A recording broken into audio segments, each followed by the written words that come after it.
December 4th, 6:44 a.m. The sun hasn't even broken the horizon over New York City. The air is freezing, the kind of cold that bites through your coat and settles deep into your bones. Outside the Hilton Hotel on 6th Avenue, the world is quiet. Inside, the most powerful people in the American healthcare industry are waking up in warm beds, preparing for a day of shaking hands and making millions. Brian Thompson, the CEO of UnitedHealthcare, is walking toward the hotel entrance alone. He is 50 years old, a man at the absolute pinnacle of corporate America, a man whose signature on a document can decide the fate of millions of patients, who gets the life-saving surgery and who gets sent home to wait and die. He walks with the confidence of a man who believes he is untouchable. He is surrounded by security cameras in the safest part of the safest city, surrounded by wealth and power. He checks his phone, maybe thinking about the investor conference he is about to lead, or perhaps thinking about his wife and sons back home. He has absolutely no idea that across the street, a ghost is watching him. Standing calmly against the gray stone wall is a figure who looks like he belongs on a ski slope, not a crime scene.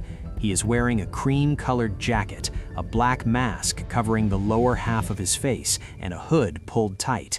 He doesn't look nervous. He doesn't pace back and forth. He waits with the terrifying patience of a predator who knows the trap is already set and the prey has nowhere to go.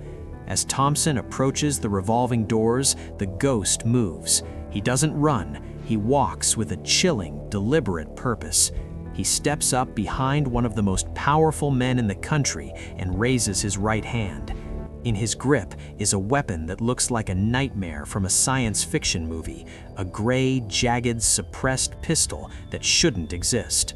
Pop, pop, pop. 3 sounds, barely louder than a staple gun, shatter the morning routine. The CEO falls to the icy pavement. Chaos erupts instantly. Screams echo off the glass towers as people scatter in disbelief. But the shooter doesn't panic. He steps forward, standing over the man who controlled a billion-dollar empire, ensuring the job is finished. And then he does something that turns this from a simple murder into a dark riddle. He walks away. He fades into the labyrinth of Manhattan, calm and controlled. But he leaves something behind. The brass shell casings from the bullets lie scattered on the frozen concrete. When NYPD forensics later kneel down to tag the evidence, they find something written in permanent black marker. 3 words: deny, defend, depose.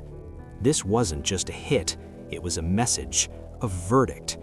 As sirens begin screaming through the streets, the Ivy League assassin has already vanished, and New York is thrown into the most intense manhunt in modern history. The NYPD, the FBI, the Secret Service, agencies with budgets larger than entire nations scramble to catch a ghost. New York is the most surveilled city on Earth. Cameras watch every corner, every subway entrance, every sidewalk.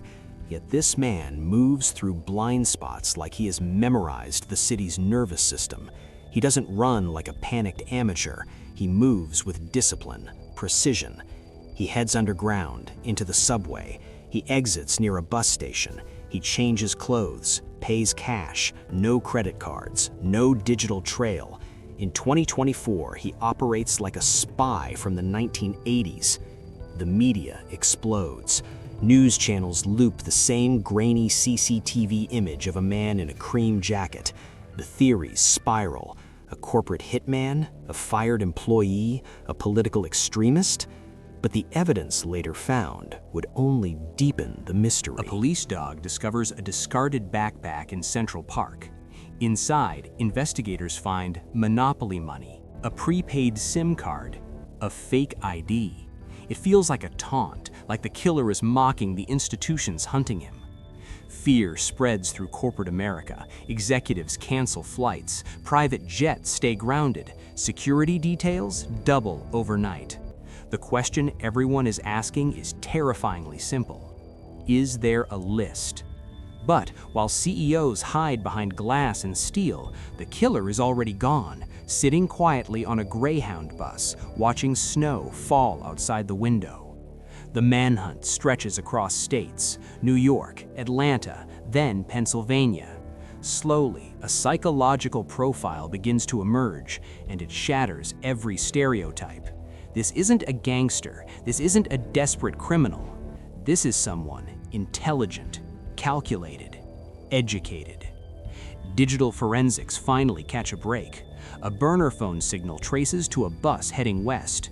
Destination, Altoona, Pennsylvania, a forgotten town where time moves slowly and strangers blend in. But even ghosts need to eat. December 9th, early morning, a McDonald's in Altoona. The smell of coffee and grease fills the air. Local workers sit quietly before their shifts. In the corner, a young man sits alone, mask on, hood up. He lowers the mask briefly to take a bite. His eyes scan the room constantly, the exits, the people. He thinks he's invisible. He's wrong. An employee recognizes the nose, the eyes, the intensity, the same face plastered across every screen in America. Calmly, quietly, the manager calls 911. The tension inside that McDonald's becomes unbearable. The police arrive silently. The man is still eating when they approach. He doesn't reach for a weapon. He doesn't run. They ask for ID. He hands over a fake New Jersey license. His hands don't shake. The officer knows immediately it's fake. They ask him to stand. Next to his chair sits a black backpack. Inside, the smoking gun, a gray 3D printed pistol, a suppressor, and a handwritten manifesto. The man doesn't resist as they cuff him. His expression is calm, cold, almost peaceful. His name is Luigi Mangione, age 26, and this is where the story shocks the nation. Luigi isn't a criminal from the streets.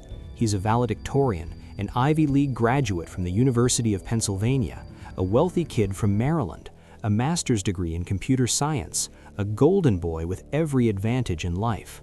So why did he do it? The answer lies in his manifesto. Years earlier, Luigi suffered a devastating back injury in a surfing accident. Chronic pain consumed his life.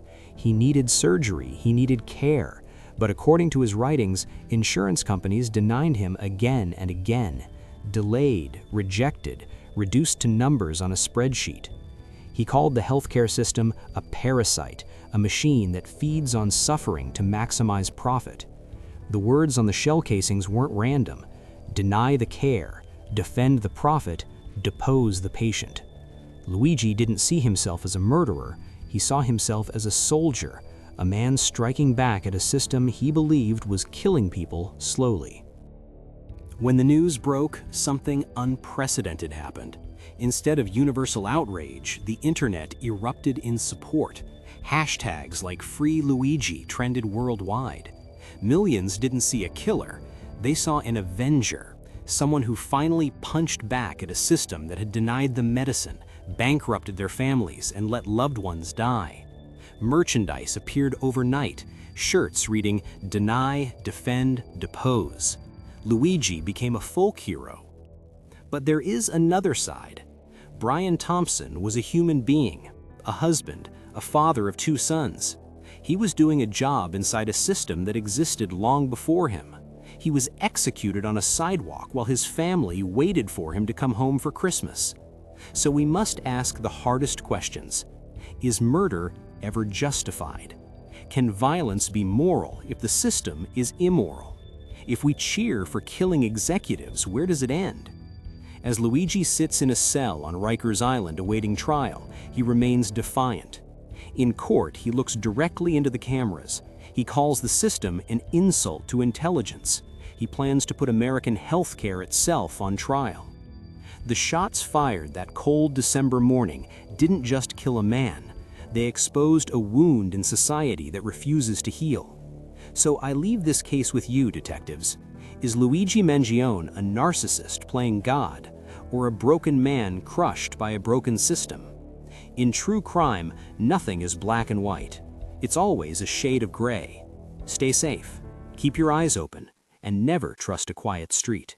Inspector David R., case closed.